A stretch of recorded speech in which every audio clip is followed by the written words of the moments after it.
Welcome to my mudroom, which is actually 2 rooms, a tiny hallway with our laundry machines and a storage room. This space is not working for us at all. There are 3 doors that all swing in different directions. We can barely open the door of our spare fridge. There's also a vintage ironing board that's broken and we don't use. And above all, the storage room is carpeted, which means that all the mud, dirt, and sticks that we track in make a huge mess. We completely transformed this space, and the highlight of it all is this awesome brick look tile. So if you're interested in how we installed that, just keep watching.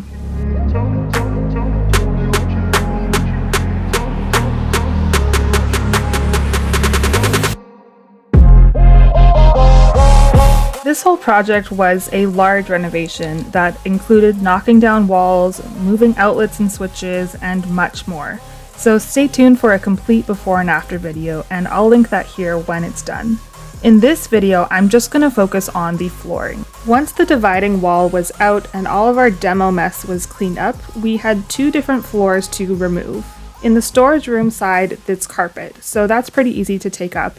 You just pull from one corner and then you can fold and roll the carpet to discard it. Underneath that is a pad which you pull up in a very similar way. And then beneath all that are the tack strips, which you can remove with a pry bar. Just make sure you're wearing glasses for this part because you don't want any of those shards flying at you. The other half of the room was tile, so that is more difficult.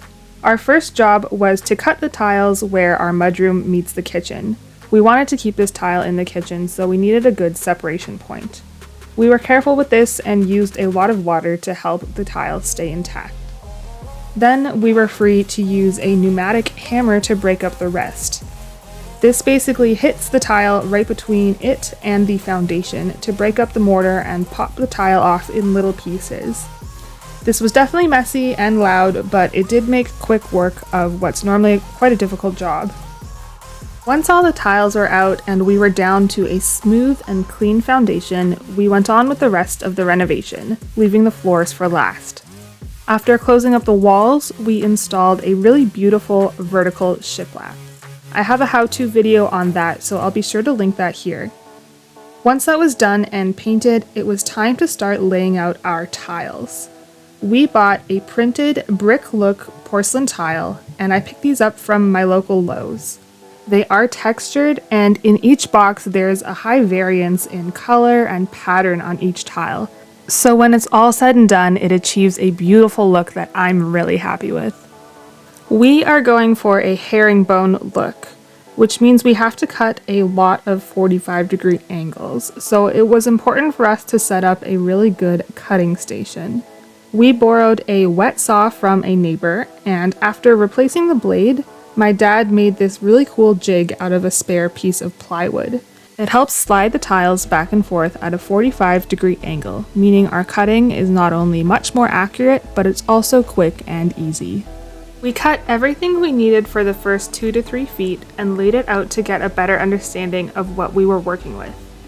Keeping things straight was going to be our biggest challenge, so we decided to not only draw a line down the length of the room to keep our center line straight, but we also drew horizontal lines every 2 feet to act as grid sections. This was super helpful. And now we're ready to tile. The first step is mixing up our mortar. We weighed it out following the manufacturer's instructions, which, because we're using a porcelain tile, means that we needed a polymer additive as our liquid rather than water. You need to mix this for at least 5 minutes, so we actually fitted our spade into our drill press to make mixing this up really easy. We set up a laser down the center line that we had previously established, and then laid each tile out, working from the middle. This is where all of the pre-work and setup really pays off. Because everything was pre-cut and dry fitted, it was easy to get our first row established, and we had plenty of time to fiddle and adjust until this section was just right. We used 3/16" tile spacers to hold everything even. And once there was a critical mass of tiles in the center, such that it wasn't really going anywhere, it was easy to expand out to the walls until we ran out of mortar or we ran out of tile spacers. At that point, we scraped away any excess mortar and sat back to let it dry. It took only about an hour, but because this is the first row and we really wanted a strong foundation to build off, we gave it a little bit of extra time. Once it was dry, it was time to pull those tile spacers and repeat and repeat and repeat. Herringbone can be a bit disorienting, and I've found that it's a lot easier to follow the pattern along the V shape instead of along the zigzags, if that makes sense. So choose your orientation wisely and always, always, always stand back to check your work. By keeping things straight, we also had the extra benefit that our side pieces typically cut at the same dimensions, so we were able to batch those out for efficiency as well. When we made it to the kitchen door, things got a bit more intricate. So we took our time measuring and cutting each little tile, and when we set them, we made sure they sat vertically flush with the other tiles, so there's no dip or ridge to catch your toe on. We finished our tiling in the corner where our laundry machine sits, which was actually a great idea because it helps hide any looseness or spacing imperfections in those last few tiles. Once everything was dry, it was time to do some cleanup in preparation for grout. So this meant washing any stray mortar or dust off the top of the tiles, and going through the gaps in between each tile to scrape down any mortar that was too high or going to get in the way of the grout. We are in the home stretch and it is time for grout. We chose a light, warm gray color to match our walls. Grout is applied with a float at a 45-degree angle to the grout line, which in the case of herringbone can be a little tricky. Once you apply it, make sure to scrape any excess off the top and then let it dry for about 15 minutes before wiping away with a wet sponge. We let it sit a little too long, and combined with the texture of this tile made it a bit of a pain to get the excess off the top.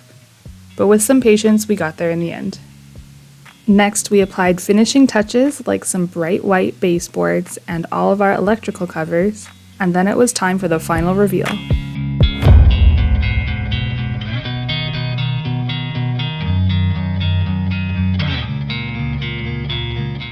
I love how this project turned out, and I'm super excited to use these tiles again somewhere else in my house. I plan to use some grout paint from a previous video to clean up this transition, and then we have a beautiful room to work with. We're hoping to install some cabinets, shelves, coat hooks, etc., so be sure to stay tuned for that. As always, if you've seen anything you think I could have done differently or better, I'd love to hear about it in the comments down below. I'm always open to improvement. See you next time.